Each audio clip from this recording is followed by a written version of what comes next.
Hello, Internet. The Morgan You Know Podcast Network presents Balls and Brew.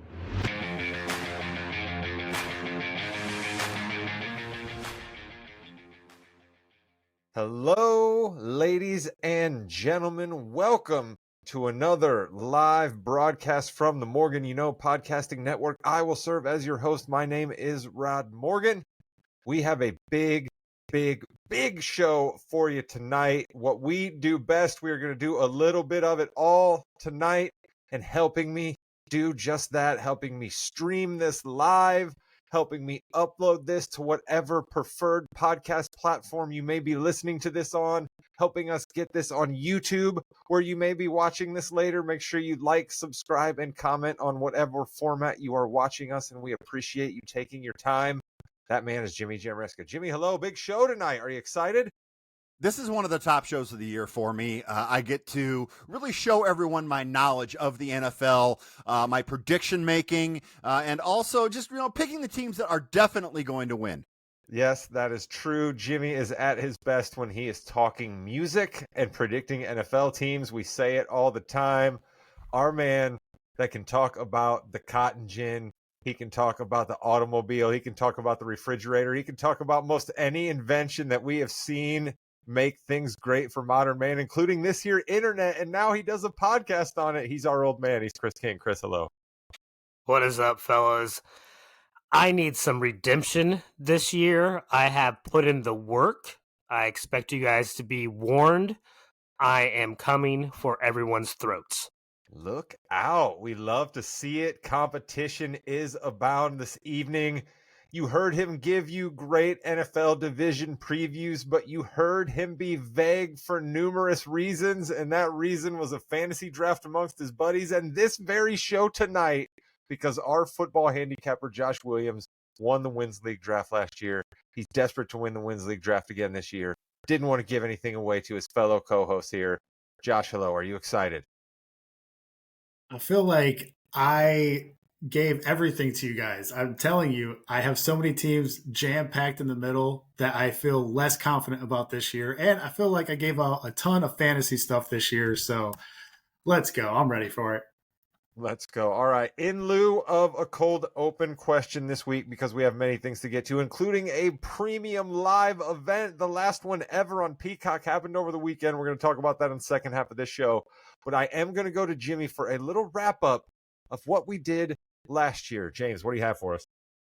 Okay, last year in our snake draft, we had Williams winning with 88 victories overall. His best pick was his last pick, the Minnesota Vikings, which were one of the best teams in the league. So we absolutely know nothing. How do we know nothing? Well, Chris got fourth. He was in last, 55 wins. He picked the Bengals and the Jets first and second overall. As soon as he picked the Jets, Williams went off because Williams really wanted the Jets. In fact, Rod, do you know that Williams put a wager with real money down that the Jets would go undefeated last year? I do remember vaguely some talk about that, where like he did the kind of podcast trick of like, I'm not saying, but I am saying it on a podcast. So if it does happen to come through, I can claim credit for it. He was pulling that trick about the Jets. And I think Chris bought it hook, line, and sinker. He had me so sold. I was all in. I was like, yeah, all right, let's go. I'm sold. They got the goods. Of our podcast, Williams, we spoke about the Jets for 13 minutes last year.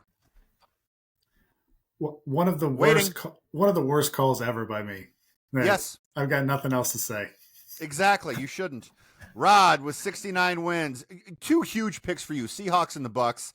Two of your last three picks with 10 wins each. And then Jimmy with 60. Listen, I am so bad, I can't even be the worst.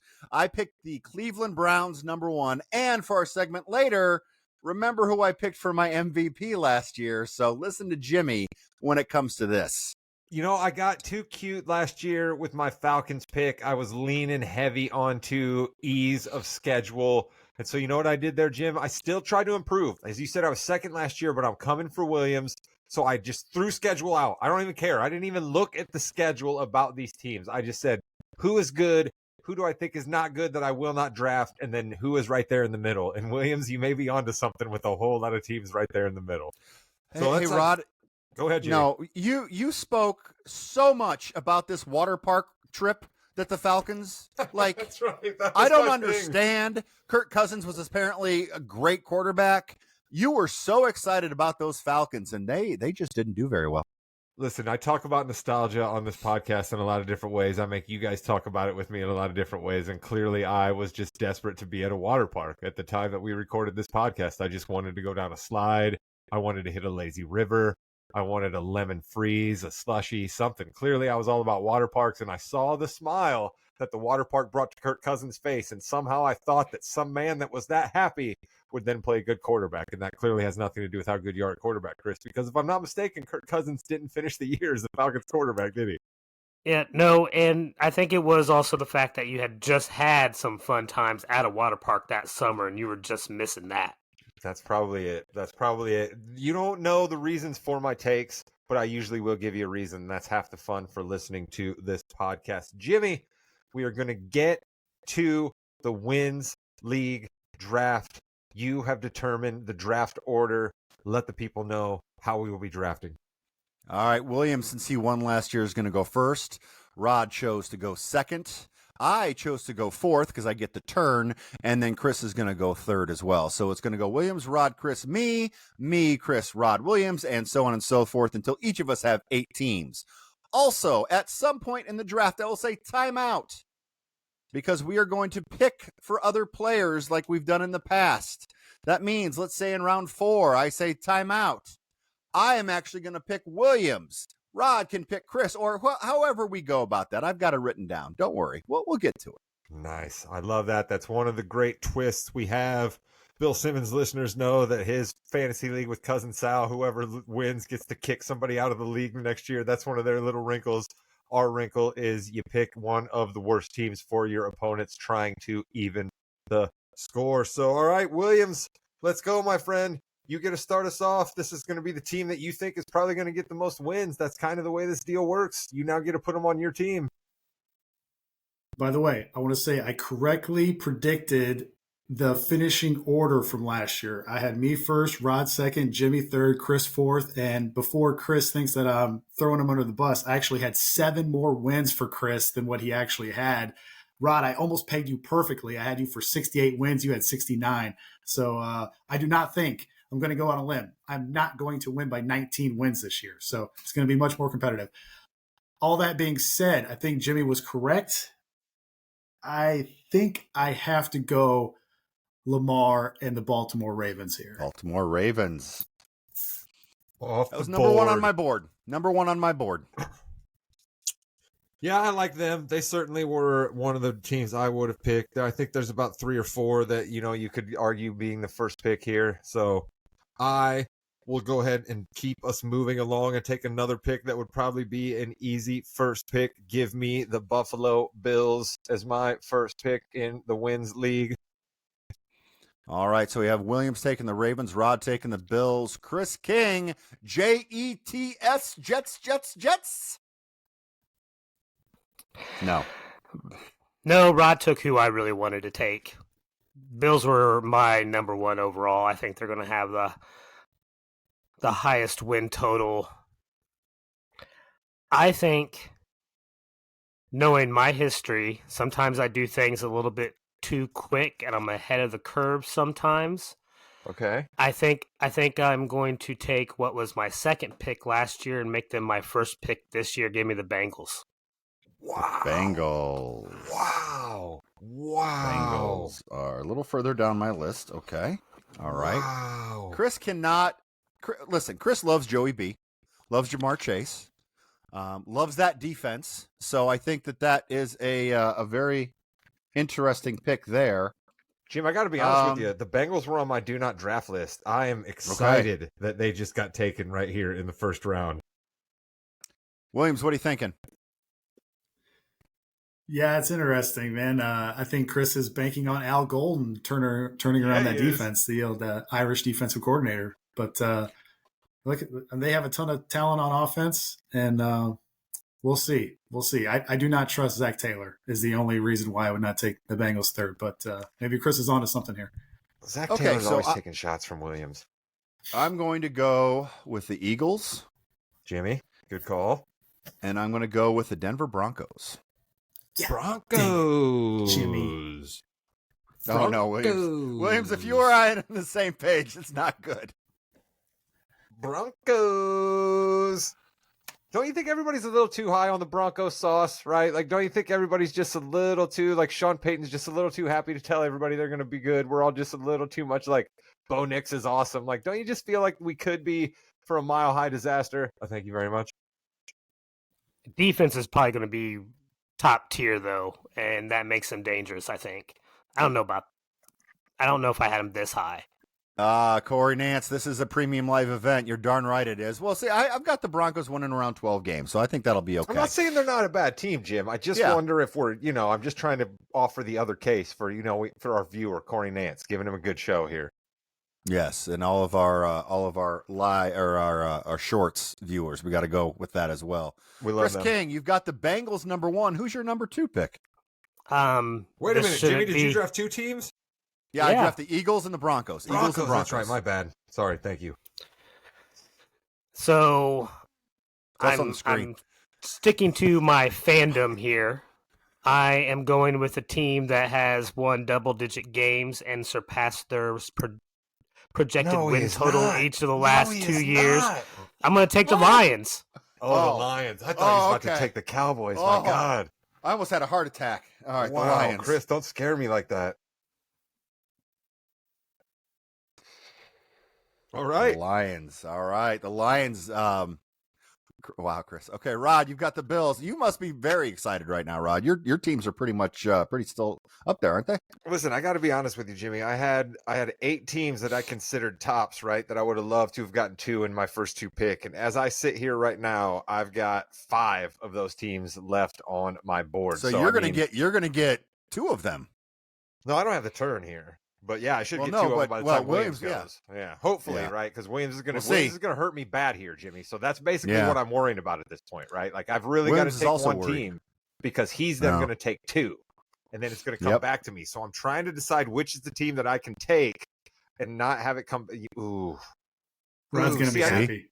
The team that I want, he's going to take, but I can hurt him by taking a team that I did have on my board. Okay, Jimmy. Well, your advice. It's all about hurting. Okay. It's all about last year. He hurt you because remember he picked a better team for me. He picked the Giants. That actually didn't work out too well, but he wanted to hurt you last year. Remember? That's true. So give me the Niners. Give me the Niners. I got to get somebody else in the NFC. Give me the Niners. Okay. The AFC is going to beat up on one another. I think the NFC is a little open. Give me the Niners. That is not who I thought you were going to take. I thought it was going to be between 2 teams, and that was not one of them. I know we're all sick of this team, but I got to take the Chiefs here. Yeah, I think that's a good pick. Williams always gets the Chiefs and always wins. We should have probably. I just didn't want to. You're right, Williams. I just didn't want to. Like your call of we're all just kind of sick of it. Like I didn't want to. I didn't want to be associated with it. I didn't want to bank on it. I just think like, are we at the tail end of the dynasty here?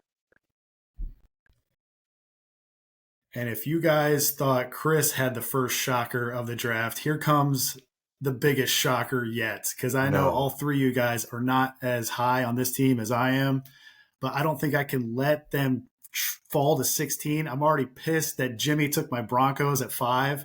You're going to get me back here, I think. No. I think you're – yeah. No, you guys are going to be shocked here. And Rod is going to be the happiest guy because I'm going to let him take the team that he actually wanted to take the previous round, but he's going to fall to him. I'm going to take the Minnesota Vikings. Whoa! Wow. Okay. I had them a little. I would have drafted them, Williams. Just so you know, they're not off my board the way the Bengals were, but I had them a little lower here. You're not worried about JJ McCarthy at all? They were on my next tier to draft. Yeah, I don't think they would have fell to 16 for me. So Williams, you think you know who I want to draft here, huh? Yeah, I'd be surprised if it's not a certain team here. And I'll tell you if I'm wrong or not. Yeah, no, it's down to 2 for me here. There's actually a random third, but I don't think I want to take the random third. Going to go back to the water park, Rod? No, definitely not. Definitely not. Okay. They're not this high. You know what? Listen, Chris said fandom. I'm going to go a little bit of fandom here. I want to root for my guy Baker. Give me the Tampa Bay Buccaneers here. Okay. Damn it. I was wrong. I was wrong. Because the team that I think you think I wanted to take, Williams, I'm a little bit worried about now because we already have two other teams from their division. And I'm like, well, wait a minute. You know what I mean? So it worried me a little bit here. And I decided, you know what? Let me scoop up some wins from the NFC South here. Wow. All right. Chris King, you've got the Bengals and Lions. Any more cats out there for you? I was writing something down. I thought, Jimmy, I love that. That's the Thanks, kind of joke guys. I'd have made, Appreciate you. I would've Whatever. done that. Go screw yourselves. No, I I love thought that. it was good. Chris just staring at me. Really, Williams and Rod just took the two teams I had listed. Chris needs a minute. Right? So, I'm going to take Seattle. Damn it. That was my team. Nice. That's a good pickup, Chris. I like the Seahawks.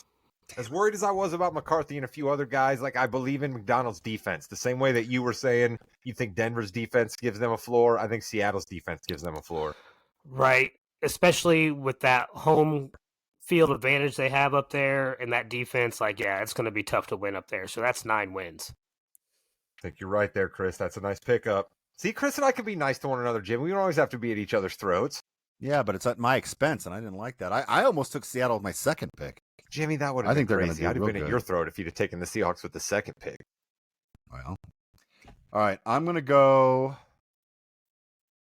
Man, I am so bad at this. You're about to cross 2 right off my board right now, though, aren't you, James? No, I'm not. Yeah, I am. No, I'm not. I'm going to go with the Falcons. I like What? water parks, and I'm going to go Cardinals. Falcons and Cardinals. Cardinals, you dog. That was one of my favorites. I was hoping I could get a little later. Falcons and Cardinals are mine. Chris, you really messed me up with that Seattle pick. Thank you, brother. I have a hot take about Kyler Murray that I think I might be ready to unleash on everybody. All right, Chris. We've got Bengals, Lions, and we have the Seahawks, your fourth pick. And remember, gentlemen, we still have the you're picking for someone else round the bad at round some is coming. point coming up. I got a Chris Kyler King. Murray hot take too, Rod. I hope it's not the same one. Oh, look Okay, out. Chris. Okay. I'm going to do something. Is this what I want to do? Cowboys. I can't do that. I'm going to have to go Green Bay. No, you're Okay, not. Green Bay. You are not doing that to me. Man, see, I waited too long on Green Bay. I got too greedy on them. That's who I You were- thought. you Rod. were That's nice. who I thought you wanted second round. You were nice to him, Rod, Or and third he just stabbed you in the back. Man, I went to Baker instead. I was like, I like Baker more than I like Jordan Love. And then I was like, maybe can I scoop up wins from the South? So Chris, again, I'm loving your draft. I love that. Seahawks, Packers, back-to-back good picks. All right, Rod, now that you have no idea who you want to pick, we have the Bills, the 49ers, and the Bucks. Pretty strong teams there. No, I actually Rod, do who you know got? who I want to pick here, Jim. I actually do know Okay. who I want to pick. Just let me, I talk about scooping up wins from the NFC South. Let me scoop up wins from the AFC South. Give me the Houston Texans. Houston Texans are off the board. Have them there. Okay. All right, Williams, you have 2. How you feeling right now, Williams? I'm feeling better. I was so disappointed that I did not get Denver, but feeling better because you guys have spread out here.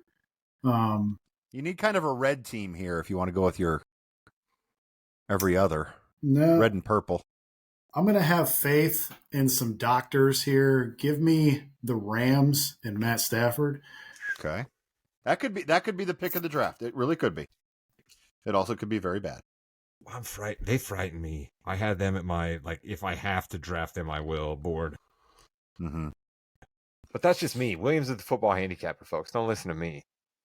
I just think that if your quarterback is getting an epidural, probably should worry a little bit. That's just a life lesson. And then, boys, let me tell you about a certain team from a certain city Oh, he's getting who has our Lord and Savior at coach. Give me the Bears. Oh, the Bears. I would have picked them on the turn. So that's good for the Bears. I like that. Bears getting drafted pretty not as high as I thought they might go, but still at the position where we think the Bears are going to win some games. So I'm excited about that. My new favorite team this year, the Chicago Bears. All right, Rod. It's back to me already? Back to you already. It's Bills, Niners, Bucks, and Texans.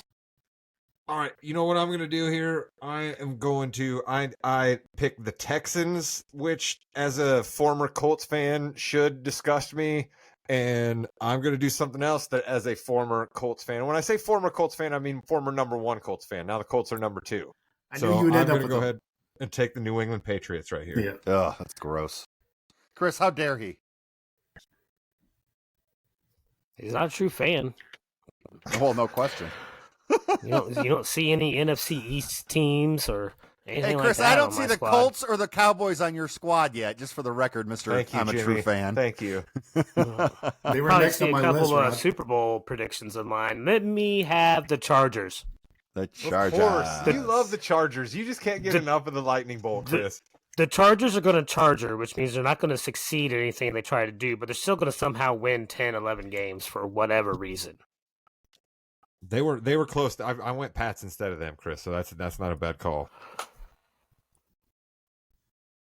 All right, I'm gonna go with upside here. I'm gonna go Commanders, Okay. and I'm gonna go your Tennessee Titans. Wow, that is an upside play, Jimmy. I like them as well. That's a good call. If my Texans, I'm calling them my Texans now. If my Texans don't do it, it could be your Titans. All right, Chris King.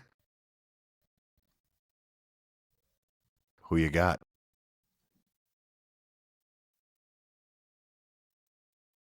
Chris has no clue. Yep, give me the Cowboys. Boys, the Cowboys. Dallas Cowboys. I'll tell you who came off as my favorite sidebar here, my favorite character from America's Team, the Gambler and his team. I watched all 8 episodes. My favorite character, Barry Switzer. God bless Barry Switzer, right? Like maybe he let the boys run amok a little bit, but he did come off as a really, really great guy because every single person other than Troy Aikman was like, you know what? Barry was a great dude, and I love that guy. Yeah, Troy Aikman, not a big fan. Not a big fan little of Barry bit. Switzer. A little bit. Chris, listen, we're not here to discuss what players do in their personal lives, okay? This is a football podcast. Rod, you've got the Bills, Niners, the Bucks, the Texans, and the Patriots. Who is your 6th pick? Oh, man. Do I go old quarterback or old coach here? Which one do I go with? Hmm. Man, I'm going to have a lot more fun rooting for Pete Carroll and the folks out in the desert than I am in the Steel City. So give me the Las Vegas Raiders. That's a good pick. I like the Raiders. All right, Williams, you've got 2. Like, what's Pete Carroll's deal? Like, he's won 7. He's won at least 7 games for, like, you know what I mean? Anytime he's ever coached, like, I'm just, you know, at least I might get 7 out of the Raiders. And Aaron Rodgers, maybe if he leaves to go do ayahuasca by week 5, the Steelers could be in trouble. Yeah, Williams, pick your 6th. Pick one. You've got me making a decision here because I got 3 teams that are 9 and 8 still available. So I can only pick 2 of them. That's usually how it works. Just do one. We're going to pause. Oh, just do one. Just do one and then pause. Give me the Steelers. Rah, rah, Mike Tomlin. The Steelers. 24th pick. The Tomlin rah-rah spot is a foundational peg of this podcast, all right? We have gotten a lot of content out of the Tomlin rah-rah spot, and I'll give you guys not a prediction, but a spoiler. We will get content out of the Tomlin rah-rah spot at some point in this season, I guarantee it. Gentlemen, round 7 is up, and guess what? It's just a regular round, which means round 8, the final round, is when we pick for other people. Williams. Love that. Love that. Round 7. Go for it. You pick this is for you, Williams. This is normal draft here. So this is our last real pick. This is your last pick that you're going to pick. I'm going to have faith in the Cohen from Oasis. Give me some Jacksonville Jaguars. They were on my Liam list. Cohen. That was my pick. I was between them and 2. All right, so then it's me, right, Jimmy? Yep, Rod, you're up. I'm going to put my money where my mouth is. I mentioned this team when we went division by division. This is my surprise. This is one of my hot takes. Give me the New York Football Giants. Oh, the Giants. All right, the Giants. Whew. All right, Chris. Who you got?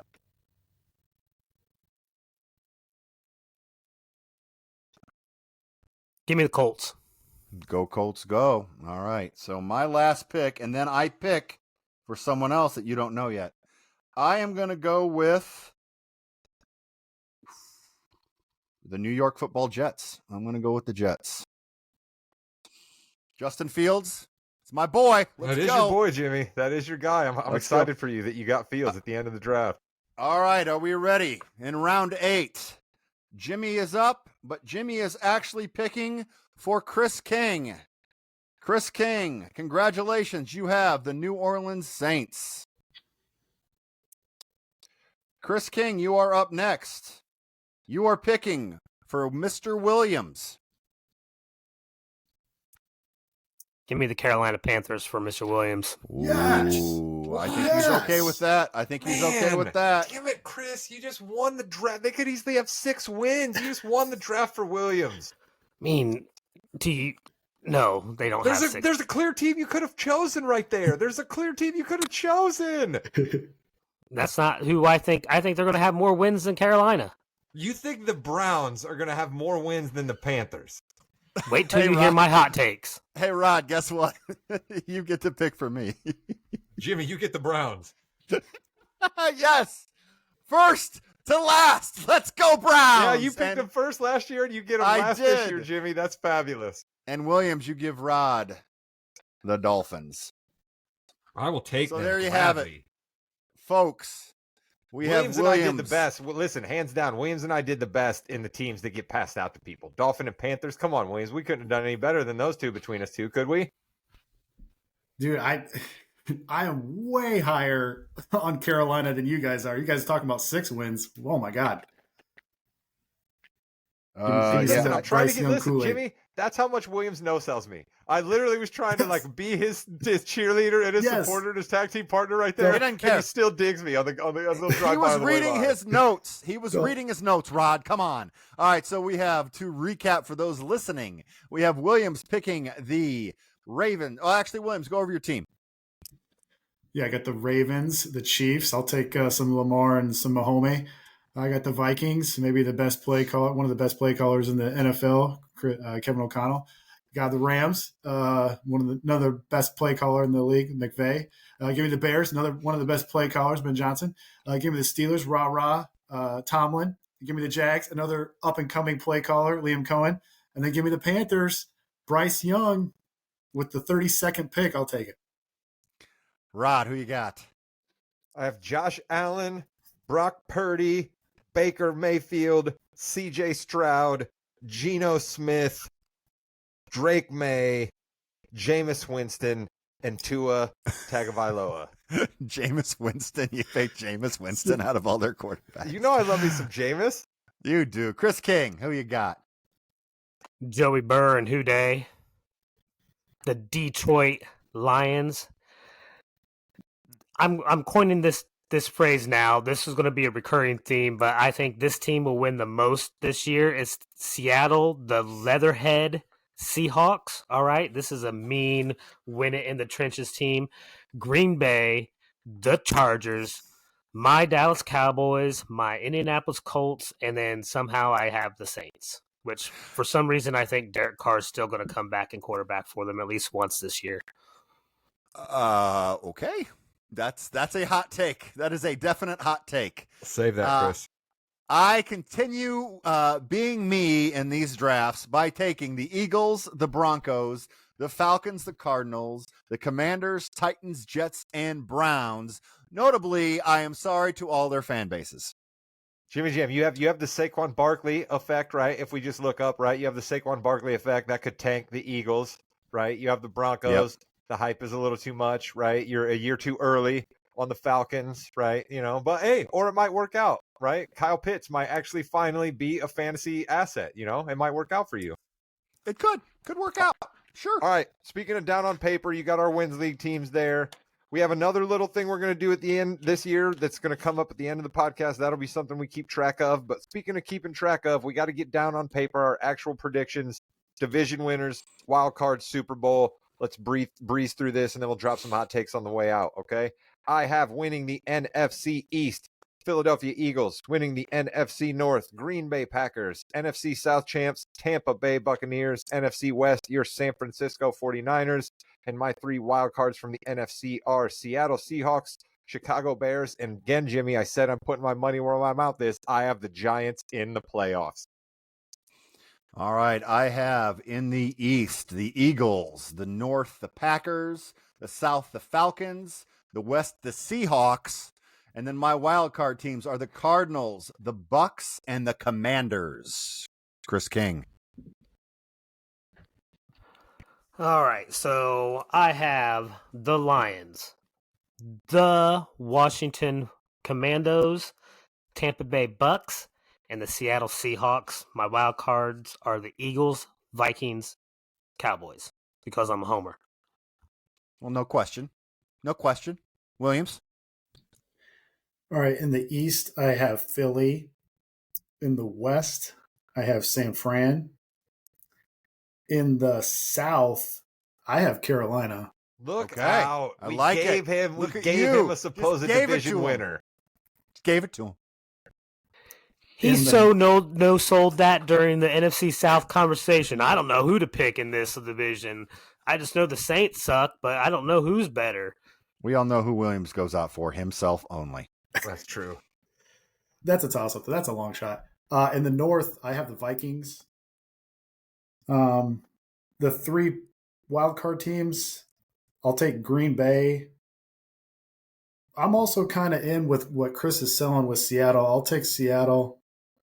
And then the last wildcard spot, I have the exact same record. I could not decide between the Bears and the Rams. And ironically, I have the Bears and the Rams on my team. I'll go Ben Johnson. I'll go the Bears. Let's go Bears. Excellent. I love it. All right. AFC East champion Buffalo Bills. AFC South champion Houston Texans. AFC West champs Kansas City Chiefs. AFC North champs Baltimore Ravens. Wild cards in the AFC, the Pats, the Chargers, and the Steelers. Even though I didn't want to take Aaron Rodgers, I think he will get the Pittsburgh Steelers to the playoffs. In the East, I have the Bills, the number 1 seed. In the North, I have the Ravens. In the West, I have the Broncos. The South, I have the Jaguars. My wild card teams are the Titans, Raiders, and Chiefs. Raiders, This let's game. go, Jimmy. I know. I wanted them. All right, my number 1 seed is the Buffalo Bills, followed by Cincinnati Bengals, Kansas City Chiefs, and then, because I'm a homer, the Colts win the South. My wild cards are the Ravens, the Steelers, and the Broncos. I like Chris's wild cards, but his division winners are batty. That's our guy, Chris King, folks. He spent one too many days in the coal mines back in West Virginia, but that's a story for another pod. We're running late as it is. Williams. Yeah, I have 5 the same as Jimmy. I've got the Bills in the East. I got the Ravens in the North. I got the Jags in the South. I've got the Broncos in the West. I've got the Chiefs as the first wild card. And then I've got 3 teams all tied at 9 and 8. So I have to take 2 of them. I'll take the Pats because I think they're going to beat the Steelers at home in like week 3. So that'll be a tiebreaker. So then it comes down to either the Steelers or the Texans. I have no idea. Give me the stupid Steelers. Nice. You love hearing The that out of our stupid football handicapper, though, as we get Steelers. started with an NFL season. I have no idea. Don't you, Jimmy? You Yep. just love hearing that. Oh, we My- all know he knows exactly Stupid what he's doing. Steelers is the first smart thing I think I've heard him say about them. Hey, Chris always taking shots at the Yinzers. I don't appreciate it. My Super Bowl pick is the Green Bay Packers over the Baltimore Ravens. Wow, just jumping on that bandwagon with Parsons. I was huh, there. Rob? Listen again, Jimmy. I told you I was there before Parsons trade even happened, and now I don't appreciate you trying to diminish my take. You take I your have take the- now. I have the Bills over the Eagles in the Super Bowl. Chris King. The Bills winning the Super Bowl. Yeah, sorry, Buffalo. That's on me. I have the Lions winning over the Cincinnati Bengals.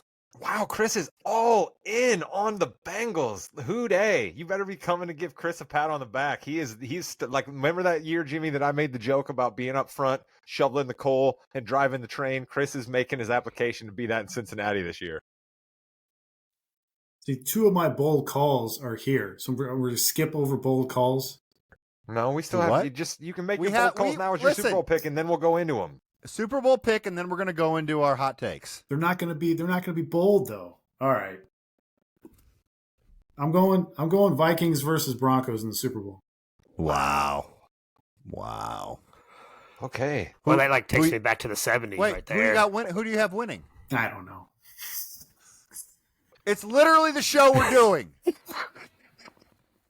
I don't know. Sure. Hey, who do you want to pick with the first pick? I don't know. Odds? Thanks. What odds can we get on them at FanDuel? Give me the Broncos. That's part. Yes, this is part of the bold take. I'll take the Broncos.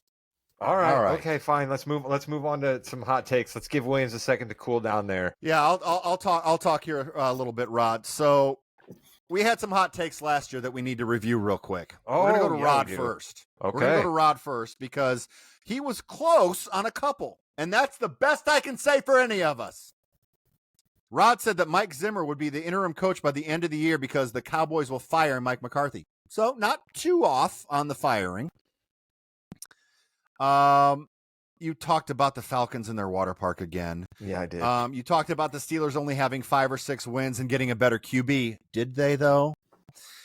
And then you did pick Jaden Daniels to win Offensive Rookie of the Year, to which Chris said, that's not really a hot take, to which you replied, but we gave you a redo on one of your hot takes, and we'll get to that in a second. Chris, do you remember who your Super Bowl pick was last year? Not off the top of my head, no. The Indianapolis Colts. Oh, I'm a fan. Yeah, you are, and you picked him to do that. Chris, you also picked the Detroit Lions to go to their first ever NFC Championship game. But unfortunately, that's right. they already did that. Yeah, so we gave you a one. redo, and you're going to go back-to-back. They did not get there. And then, I'm sorry, you did pick the Cowboys to win the Super Bowl over the Colts. But my favorite prediction of all predictions was yours. Chris, you said because the kickoff return had changed. You predicted that Kyron Williams will break the return record all time. That's right. Kyron Williams had 0 return attempts and 0 rushing yards in 2024. Hot takes. Oh, that is good. That is so good. I'm making fun of you, and I picked Deshaun Watson to win the NFL MVP. Okay? I'm making fun of you for that. You should be ashamed for Watson that. to pick MVP. I said Kyle Pitts would have 10 or more touchdowns last year. Does he He even have had 10 in his 4. career? He had 4, which gave him 10 for his career. Thank you. I'm sorry I beat you to I that said- joke, Jimmy. Justin, thank you for that. I said Justin Fields is going to be a Pro Bowl quarterback. Hey, through the first 3 weeks, he still wasn't going to be a Pro Bowl quarterback, but he did not get there. And then I said that the Seattle Seahawks would get the number 1 overall pick. They went 10-7. I believe, listen, we're out taking ourselves here real quick. I did also think that the vibes in Philadelphia were terrible and that Nick Sirianni was going to get run out by the middle of the year. So we all know how terrible that take was. Yes. Josh Williams, how are you, buddy? Good. Yeah, you said the Eagles and Falcons would both win their divisions by 5 games. The Eagles won by 3. The Falcons were 2 behind the Bucks. You went all in on the Jets, Robert Saleh, Aaron Rodgers, and if they beat San Francisco, he took 170-1 odds for them to go undefeated. They did not beat San Francisco, but calm down. My second favorite was Williams made a prediction for like 7 years in the future. He said that Roma Dunze will be the all-time receiving leader for the Bears with over 5,059 yards. This has got hope.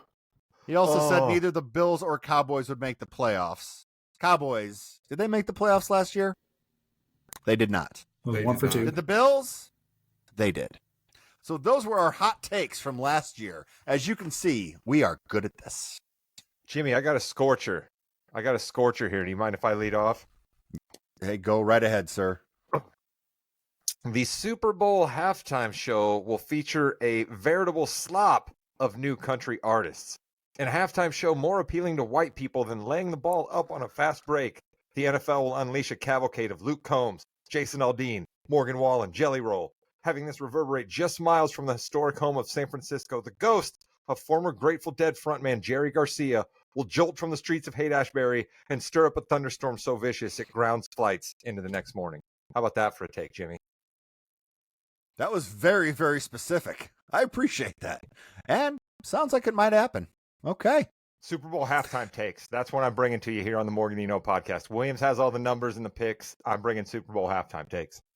All right, Chris, what you got? What is one of your hot takes? I tell you what, like if that's what they do for the halftime show, I'd probably skip it. Then I'd be upset that I missed Jerry Garcia coming back from the dead. All right. I'm going to start off with my Kyler Murray hot take, and I don't know if it's even really a hot take. This is probably my most tame one, but mine is that this is his last season as a Cardinal. I don't think that he plays another down for Arizona after this year.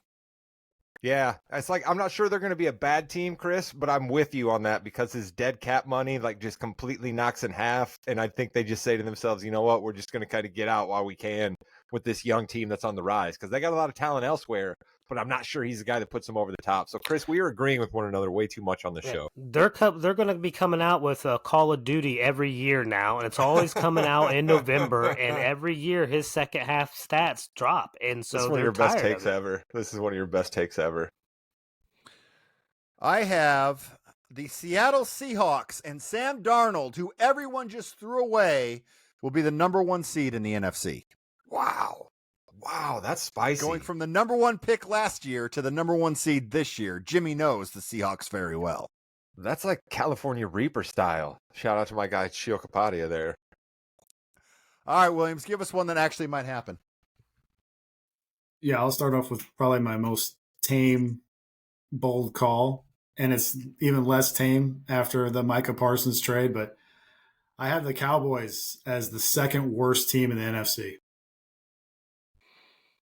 Okay. I'm gonna piggyback off on that one, Williams, because this isn't good. This is not good, Williams. The Saints will not have the number 1 pick in the NFL draft. Your Dallas Cowboys will have the number 1 pick in the NFL draft, is my hot take. Wow. We are. Chris, you should be excited. You should be excited, Chris. This is just what you get when you are a fan of a team that stays relevant in the NFL every single year. They'll be relevant with that number 1 pick, buddy. You have put all your hopes and dreams into one man who has never been a head coach in an NFL game in his life except for preseason. Excuse me, he's not a man. He is the Lord and Savior. Thank you. All right. Your coach has never been a head coach either, Chris. You better slow down with those stones. Yeah, I'm not claiming that the Bears are going to be the worst team in the NFL or anything like that. They're just throwing shade because I went at the Bears hard a couple weeks ago. I literally went through every single game, and that's what it came out. Here's my second least tame. There is a new Protector of the Year award that they're going to give out to the best offensive lineman. My hot take is Penei Sewell for the Lions wins it. Who was that? Penei Sewell. Okay. Penei Sewell. Yep. What'd you say, Chris? For the Lions. Oh yeah, not his name correctly. Did you say Penei Sewell? Is that what you said? What did you say, Chris? I said not his name correctly. I love that. All right, I got another one here. How about this? Let's go with where am I? All right, there it is right here. Boom. Broncos rookie running back RJ Harvey will amass more than 1,600 yards from scrimmage. All right. Boom. Book it. I think the Broncos are going to be pretty good. I don't know if I think they're going to be as good as William said. I believe in Sean Payton running back heavy offense, and I believe in RJ Harvey. Say his name, Jimmy. He will appear. I hope so. He's on one of my fantasy teams, which I'm sorry, Rod. Williams, what do you got? Yeah, this is kind of going against RJ Harvey here. I have Travion Henderson will win Offensive Rookie of the Year this year at 14-1. You can find that on FanDuel or ESPN Bet. I've got a little bit here. He had 3.9 yards after contact his last year at Ohio State, 7.3 yards per attempt. Henderson averaged almost 3 times as many points above average per attempt than his teammate Quinshawn Judkins, who is not even on a team right now. His breakaway speed was clocked at over 23 miles per hour. That's faster than Brashard Smith, Jaden Blue, R.J. Harvey, and Bayshal Tootin, the other rookie running backs. He had the number one athletic score at the combine, according to Next Gen Stats. His vertical was over 38 inches. In his freshman, junior, and senior years, he ran for over 15 yards in a carry on 9% of his carries, including 14.5% his senior year, which is insane. Just for reference, Saquon last year was around 7.5%. And here's why I like it even more. Josh McDaniels loves to throw to his running backs. Think Kevin Falk, Danny Woodhead, James White. Guys, Ramondre Stevenson is not a pass catcher. And if Henderson is getting more than 50% of the early down carries and he's getting over, say, 80% of the running back receptions, and he's playing against the second easiest schedule in the league this year, and we know his coach loves to run the ball, oh, baby, wheels up, Travion Henderson, Offensive Rookie of the Year. Did you say Quinshawn Judkins isn't even on a team? Didn't he get drafted before Henderson? Yeah, they released him because of the stuff that went on, but then he got cleared or whatever. Wow. All right, I didn't hear that one. That's crazy. Travion Henderson looks good. Chris, your take about kick returns might actually come true with Travion Henderson this year because they tried to change up the kickoffs again to make returns more viable. And if you remember, playing off of Chris's kick last year, I told him that was crazy and that there was going to be next to no returns, and then there ended up being next to no returns. So hopefully I'm wrong this year. This year, there's going to be a lot more returns. I mean, you saw it in the preseason, so I think there'll be a lot more again. I have the AFC South getting 2 playoff teams, the Jags and the Titans. Wow, that's bold. All right. Speaking of playoff teams, I have this one. There will only be 3 new playoff teams from a year ago. The top of the league will remain remarkably status quo, with only 3 spots turning over from the 2024 season. The divide between good organizations and bad organizations is growing in the NFL, and unfortunately, our Colts are slipping further and further towards the bad organization. Chris. Surprisingly, playing only in 14 games, Shedeur Sanders wins Offensive Rookie of the Year. That is woof. Jumping on that Sanders bandwagon. That's like X-Pepper level stuff right there. Like if you touch that pepper, like you're in the hospital for 4 days level spice right there. Mm-hmm. That is bold. I have a mean one, Jimmy. Can I fire off a mean one? The hot takes. This is the last one I got. This is the last one I got, and it's mean. Tyler Warren's number of red zone touchdown passes will be uncomfortably close to that of Anthony Richardson. All right? Tyler Warren ran some wildcat in his days at Penn State. I believe Steichen will be trying to use Tyler Warren 7 different ways all the time on Sunday because he's probably the Colts' best offensive player, not named Jonathan Taylor. And so whether he has no touchdown passes in the red zone, and neither does Anthony Richardson, that hot take comes true, or he has 1 or 2 and Anthony Richardson plays and only has 1 or 2, that take comes true. The only way my hot take doesn't come true, I would love to see happen. Anthony Richardson comes in and slays. So I'm trying to do a reverse jinx type deal there, Jimmy Jam. I did read another Anthony Richardson hot take that both him and Daniel Jones will finish the season with the same amount of passing touchdowns. That's not good. My other one is I have the Raiders, Chiefs, and Broncos all being in the playoffs from the AFC West. I think the AFC West will have 3 playoffs teams. Wow, that's 3 in the West, 2 in the AFC South. In the that South, means just the champs in the North and the East. It was kind of a combo, yeah. You got the North and the East beating each other up. Last one? Yep. I got 2 more. Bold call number 3. It will not be the Baltimore Ravens that lead the NFL in wins. It will be the Denver Broncos at 35-1 on ESPN Bet. The Broncos were 1-6 in 1-score games last year.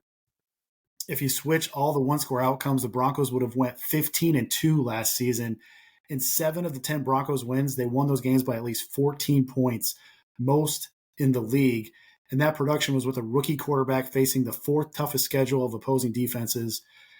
And in 2024, the Broncos had the number one offensive line blocking unit, the number one run blocking win rate, the number one pass block win rate, the number one in short yardage conversion rate, if you exclude Javonte Williams carries, and the number 5 in yards before contact per rush.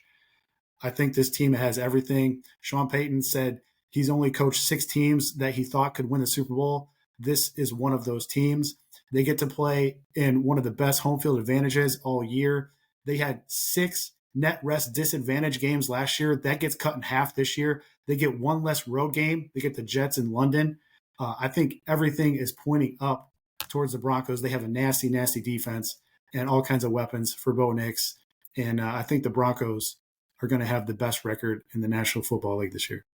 Nice. That's great. Williams, let's get your pick.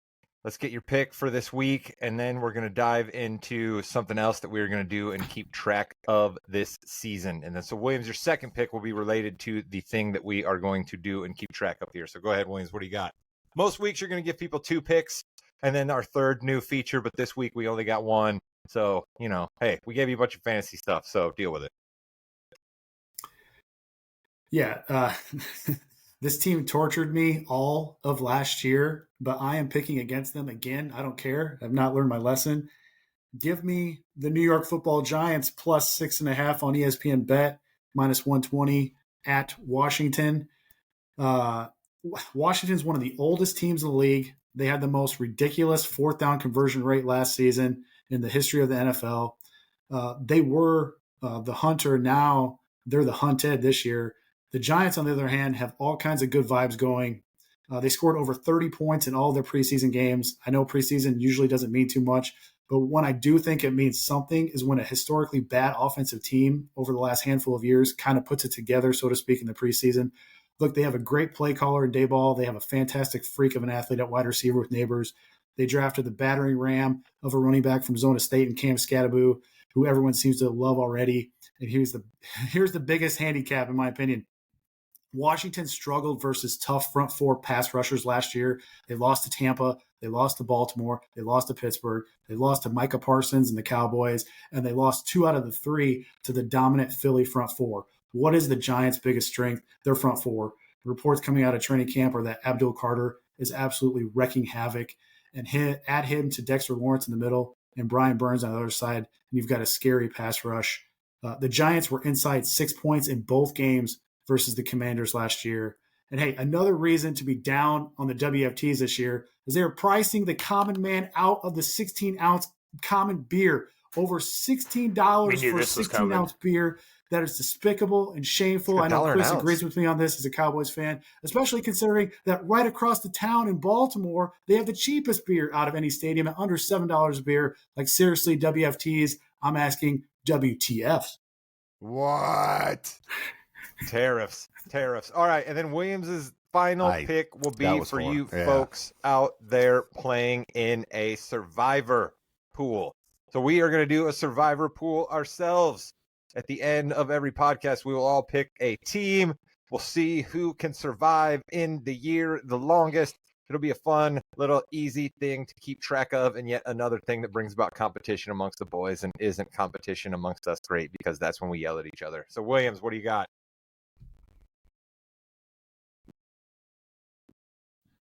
Yeah, I'm going to leave the low-hanging fruit for you guys. I'll let you determine what that is. I usually hate picking this team for Survivor because we know how good this coach is as a dog, but he's not nearly as good as a favorite. And that's Mike Tomlin's rah-rah spot. This is not a rah-rah spot. This is a revenge spot for Aaron Rodgers. Give me the Pittsburgh Steelers. I'm getting them out of the way so I don't have to worry about using the Steelers in a letdown spot later on in the year. You don't think this team knows what Justin Fields is going to do?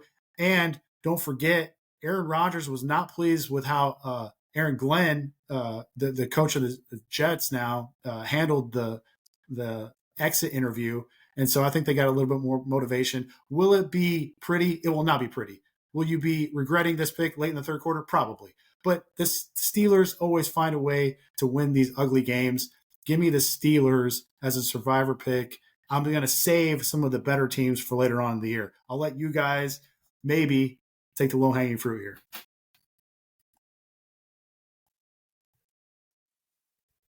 Rod is muted. Yeah, that was he loves the Steelers so You're much. right. Yeah, no, listen, I love Steelers, Tomlin, rah-rah spot. Always a fan of that as content goes. And I will do the low-hanging fruit. Williams just predicted this team to have the most wins in the NFL. I don't know if I agree with that, but they're playing a rookie quarterback in his first start. Cam Ward may end up being good by the end of the year. Jimmy's pick for the Titans to be good is maybe still going to be a winner, but I don't think they win week 1 versus that tough Broncos defense. So give me the Broncos as my week 1 survivor pick. Chris, go ahead. Rod just took who I wanted to take. Okay. I You guess take the So- same team, right? you So- could take the same team, but that's Yeah. kind of crappy. Yeah, You no, could. I don't want to be crappy. So I'm going to take a team that I don't want to have to think about the rest of the year, and I don't really I like hate them you. that much.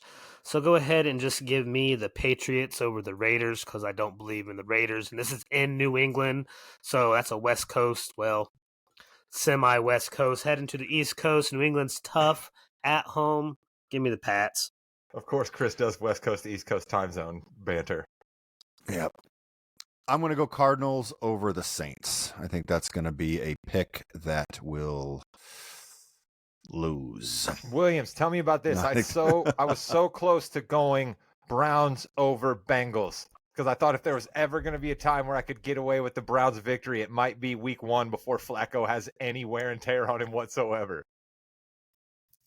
That would be pretty ballsy. That'd be like for a $5 survivor pick. But everyone is so down on Cincinnati because I think over the last 4 or 5 years, Zach Taylor's 1-9 in the first 2 weeks of the season. So Cincinnati always seems to get off to a slow start. But this is why Cincinnati played a bunch of their starters in the preseason. So I think if there's ever going to be a time to get kind of contrarian is that you're gonna get Cincinnati actually at a discount compared to the last couple of years when everybody was on Cincinnati.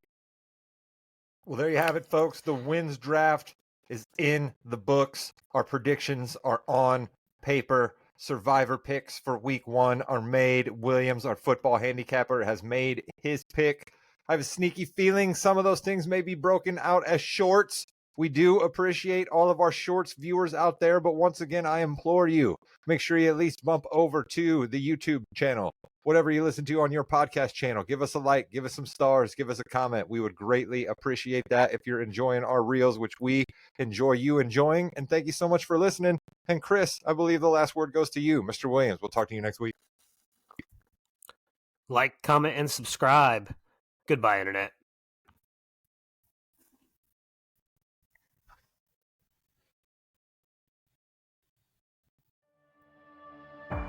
I take my rightful place at the head of the table.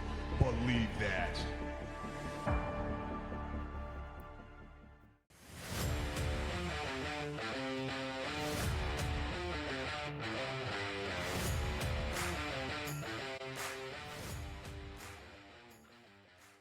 Welcome to the Yeah We Know podcast, part of the More You Know's podcasting network. In the ring of Jimmy, Chris, and Rod. We are here a little late tonight for my boys up north, so we're going to try to get through this a little quicker because they need to get to work at some point, I'm assuming. Gentlemen, how are we after that amazing draft that we had? Jimmy, listen, I'll tell you something. I could not be tired right now if I wanted to be. We are coming out of a premium live event. We are coming out of a Raw that seemed like another premium live event. We just did our wins draft. I'm going to dominate all of you. I couldn't be more excited than talking to my two boys about wrestling. Let's go. Chris King, give me an old man take. Is the table that Roman is ahead of the ER table? Wow. Dude. Chris has got that is jokes mean. tonight. I love it. So Roman Reigns taken out after winning at Clash in Paris. Got his shoes back and just gave his shoes away. And then he gets beaten up. He gets beaten up again.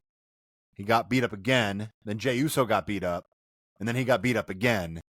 And it seems like he's going to go be filming Street Fighter, Rod. I think you are correct in that assumption, my friend. We are used to long absences from Roman Reigns. I have spoken He just got poetically back. about Roman Reigns. I know, but I've spoke poetically about Roman Reigns numerous times. I'm going to take this opportunity to talk about the star that was made out of that match at Clash in Paris and out of the ending, and that is Bronson Reed. All right. Bronson Reed is absolutely electric as a villain. He is menacing.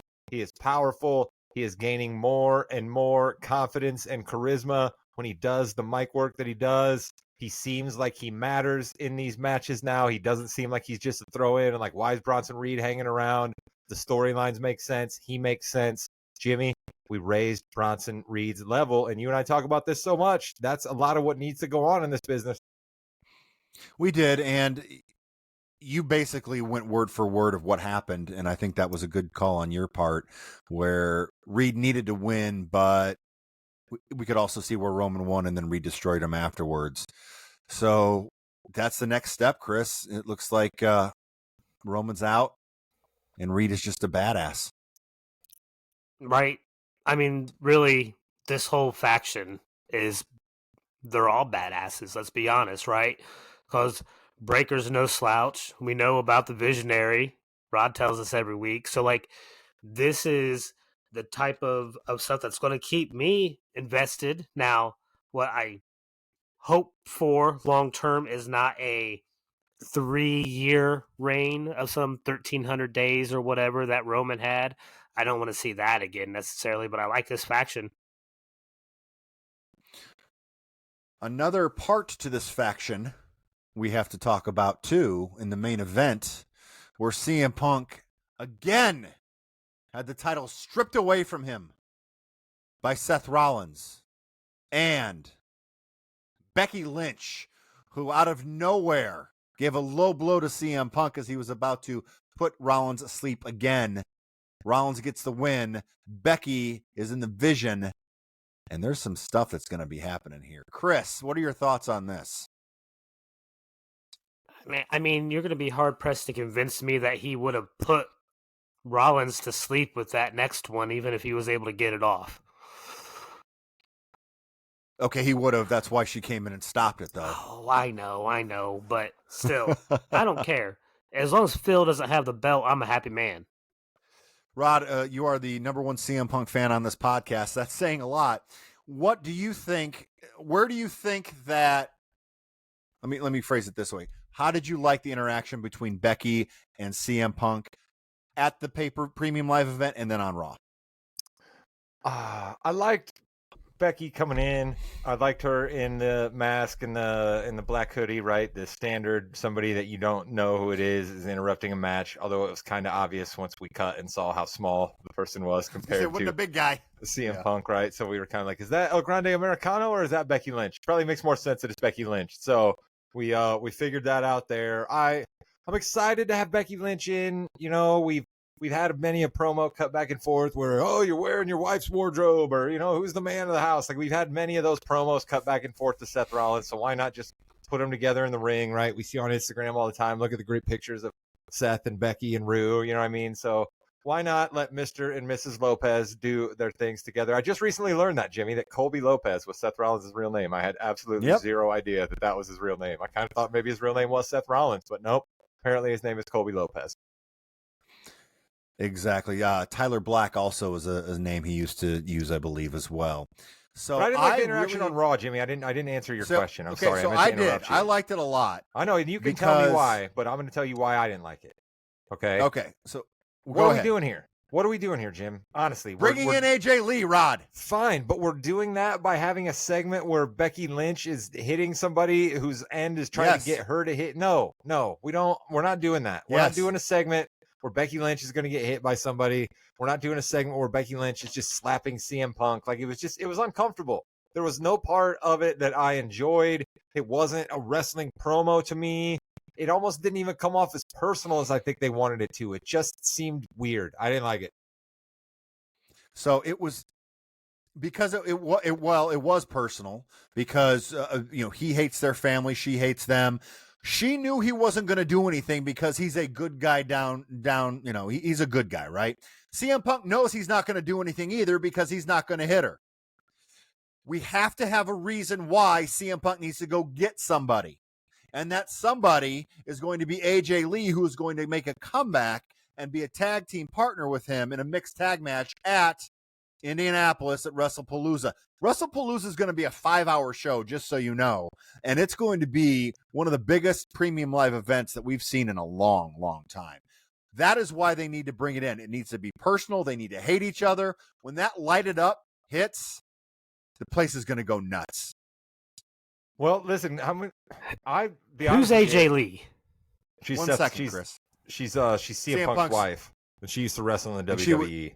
Yeah, she was, you know, you talk a lot about the Nikki Bella starting the road. AJ was a very good wrestler as well. And she was extremely popular. She had this crazy gimmick going on. She was with Daniel Bryan. The reason Daniel Bryan got beat by Sheamus at WrestleMania in 30 seconds is because he kissed AJ Lee, and then got booted. Your boy Drew, when he took the bracelet, right? AJ Lee is on the bracelet that your boy Drew, when the whole personal thing between CM Punk and them, it's AJ Lee and his dog, right? Isn't that who's on the bracelet? I will say, I thought it was his dog on the bracelet. I didn't know AJ Lee was both there. of them. Yeah, his wife and the dog. it was So, Jimmy, both I'll of tell you, I'd have been fine with CM Punk winning that match over Seth Rollins. Like, I like Becky Lynch being involved. I guess I like that we're going to get the mixed tag team match, but Chris is going to be mad at me here, but I'd have been fine with Seth being over on my guy, or with CM Punk getting over on my guy Seth there. I kind of I'm ready for him to have the belt, I guess is what I'm saying. I don't need this other distraction. Is that because, Rod, Seth Rollins can't win it? And again, this has happened. He can't win it without help. Yeah. And it seems that the WWE, other than Gunther, if you're a bad guy, you cannot win your championship match clean. No, as world champion or undisputed, you have to have help from a faction of some sort. And Chris, I'm going to you on this. Is that something that you're enjoying, or do you think we need to kind of get away from that? It's expected, right? Like, I expect that they're bad guys. Is that a good thing to expect it, though? I'm getting there. Okay. So you expect cheating, blah, blah, blah. But you do want to see, like, this is supposed to be an organization. Maybe you do something to limit the cheating, banning people from ringside, what have you. But so you do want to see more straight up matches with the heel and the face, with just a clean finish, right? No kind of extra hijinks. More like, I mean, really kind of like the Cena Logan Paul fight. All right, let's be honest. That was a heel and a face, and that was a clean finish, no matter what you say. Like, you can do that and have the heel win, and it just breaks up the monotony. How many times did I come on here complaining about Roman retaining the title because of help from the bloodline, blah, blah, blah? Yeah, you get tired of it. I'm with you there, Chris, that the Logan Paul Cena match had an ending that I'd like to see repeated, but it still speaks to what Jimmy said. That's because the face got over, right? We have lots of clean finishes where the face gets over, but we can't have a finish where Logan Paul beats John Cena and it's clean. Yeah, didn't we see Solo beat John Cena clean the last time? We did. He destroyed John Cena, but this is different now because it's Cena's end. We have like 4 matches left. We don't really have that much. And he and Logan Paul kind of brought out a lot of things in their match. I thought it was another good match that he had. We saw the Cesaro uppercut. We saw the Styles Clash. We saw the end of days from Baron Corbin, which I thought that'd be kind of funny if they didn't announce Cena's last opponent. And on that last Saturday night's main event, they hit Corbin's music and he walks out because he's the one who ended Kurt Angle's career. But then they bring out the real person. I thought that would have been kind of interesting, but that's not going to happen. Dare you? Now. Let's let Baron Corbin be the last one. Why not, Jimmy? Let's go right now. Be the first podcast out there in the street saying Baron Corbin has seen his last opponent. He could be. He could be. So Cena got a big win here, and we're going to see Lesnar this week, I have a feeling. Let's hope. Right? I mean, we made such a big deal about him coming back. We kind of all knew he wasn't going to start making appearance after appearance, but man, his absence has really kind of been like, hey, I guess we have this Logan Paul thing to deal with. And you said it. It was a good match. So, I mean, okay, a fine enough distraction. But let's get back to it. Let's dispatch with Cena, with Lesnar. And then, like you said, there'll be 3 matches maybe after Lesnar. So we got to figure out, where we're headed at that point. So I'm all for it. WrestlePalooza, still the stupidest name in the world, but I'm excited for the premium live event. Yes, that should be good. The first one on ESPN, I don't know if you've heard or not. They've mentioned it. Speaking of making big guys, Rusev submits Sheamus in a very good match. But then he came on Raw and just is basically, I'm a badass and I'm not going to really say where I'm going next. That kind of disappointed me a little bit. Yeah, but we know this is what's going to happen. Where are they possibly going to take Rusev? It's like, I almost don't want to get excited about guys anymore, Jimmy, because we get excited about them and then there's just nowhere they're going to go, right? Like, we got excited about the Wyatt Six once upon a time. They didn't really have anywhere to go. We sang Karrion Kross's praise from here up until dawn. He got released. We all were excited that R-Truth came back and he's now doing the same thing that R-Truth was doing before they released him. You know what I mean? Like, there's just, they only got room to tell stories with like 5 or 6 guys, and like some of our favorites just aren't those 5 or 6 guys, and it just is what it is. Yeah. Chris? Right? Yeah. So I think you're going to see, because they do it every once in a while, but you're about ready to see some sort of like tournament for the number one contender for the U.S. or the Intercontinental title or something like that. I think that's where you'll see Rusev go. Yeah, he could, but that's Dom and AJ doing that Intercontinental stuff. Yeah, but that's not going to last forever. Until You never know. It's a WWE. Dom will take care of AJ and continue showing how much of a genius he is in and out of the ring. Can we keep letting Chris, AJ fight in France? I think so. They love AJ. They love Finn Balor. They love the people we love. Yeah, they're real wrestling over there in France. I'll tell you, man. Other than their croissants, that's really the second best thing about French people is that they love wrestling. Chris, Becky Lynch and Nikki Bella, your thoughts coming out of this besides the fact that Nikki missed that kick by about 8 feet? Unfortunately, that sucks. Right? Like, up to that point, I was, enjoying the match. It was the first time ever really seeing Bella, like, in a full match, like, actually perform. So, like, Hall of Famer, that was exciting. So, it was a good match. Exactly how I expected it to go, right? I don't think no one was surprised by that outcome. Rod? I was a little disappointed in Nikki. It's the worry I have anytime that we bring somebody into a feud that clearly hasn't been wrestling consistently. You're just going to have some of these botches. And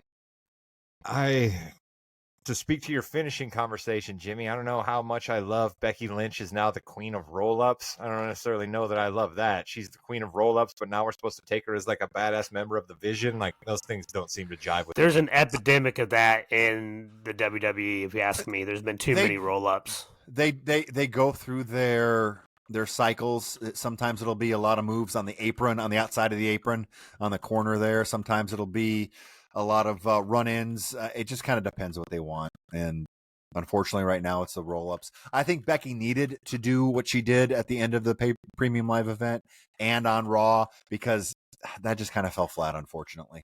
Good mic work on both of their parts, but it did fall flat. Yeah. I mean, when you've been around and cut as many promos as both of them, I would hope that you're going to be smooth. You know what I mean? So Nikki Bella at least has that, right? She's a podcast host. Shout out to all podcast hosts out there. Thank you all for listening to our podcast. So we have Io Sky and Stephanie Vaquer going for the Women's World Title at WrestlePalooza.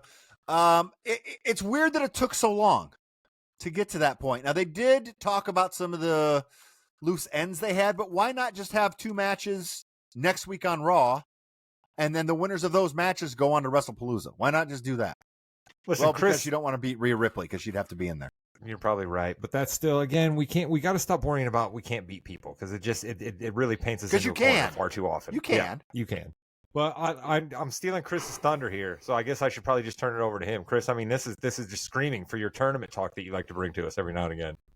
Yeah, right. There's a clear vacancy with no clear-cut number one contender, so then you have to have at least some sort of semblance of a branch-type circuit. You can maybe select who you want to be in there like they always do, but like have that and have that lead up. I feel like it's being pushed into this WrestlePalooza when maybe you don't need it for WrestlePalooza, right? You build it up in the weeks and you have additional content for the women on your weekly shows. And then you get into your Survivor Series or what have you, your next PLE after Or how about WrestlePalooza. this? We've been wasting time. Naomi turned the belt over a couple of weeks ago anyway. We could have been working this sham tournament, and then it'd be done and over with by the time we got to WrestlePalooza. So I mean, I'm with you. This Yeah, is we all could have had 2 or 3 matches a night. exactly. Chelsea Green could have been trucked out there. Me Chin could have been out there. B Fab could have gotten away from being. Jimmy, is there a tag team that cares less about their valet in the history of the WWE than the Street Profits and B Fab? Like, I'm not trying to put B Fab down here, but like Dawkins and especially Montez Ford do her no favors. It seemed to pay her zero mind when she comes out with them. The Street Profits, I think we could do a whole podcast on just what has happened and what's going on. Yeah, because they gave us another one and we're fighting again deals with them. What was that? Because they don't know what to do, and you can only tell stories with a few people at a time, Rod. And the stories we've told today have lasted about an hour and 15 minutes, and I appreciate your time, guys. It's been a terrific show with the huge draft that we had in the Balls and Brew.